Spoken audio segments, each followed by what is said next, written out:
One thing to do is to, depending on how big the crack is or how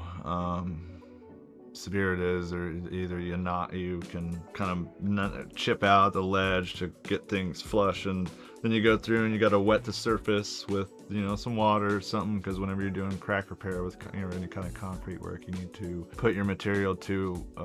a wet surface to help adhere. You don't want to put concrete on just dry concrete, it just won't prop. So anyway, you wet it down, you treat it, you prep it, blow it out with a blower, and then you wet it down and you go through and you either seal it with either a concrete filler sealer, or if it's just kind of a small crack in between a front porch and steps that are leading from a front porch out to the front of a yard, if it's minor, we go, you don't necessarily have to wet it down, you just brush it off, clean it up, and you get a concrete caulk type filler, and you can just fill it in, and that has to be dry when you're doing silicone or gap filling, but those are the treatments that we use. Common mistakes that people use is when they're DIYing cracks is just not knowing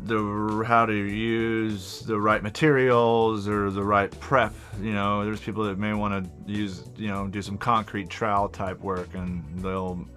buy the wrong material, and then they won't even prep or spray down, and then it looks like crap pretty much. A lot of times it's just the material, or just not having experience with that kind of work.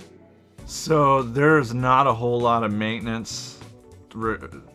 involved or required with like a driveway slab crack or a sidewalk crack or a patio, just because those sidewalks and slabs of driveways are on the lay of the land. And we have the expansive clay soil, so the ground is always shifting and moving and breathing in a sense, and we get all 4 seasons. The weathering can come into play. We get some hard winters, freezes, it gets really cold, it gets really hot here. Depending on the severity of the cracks in a driveway, I wouldn't go overboard with it, because there's a really about, I'd say 100% chance that those will, over time, those cracks will show up again, because of all the things the elements that are involved with this where we live.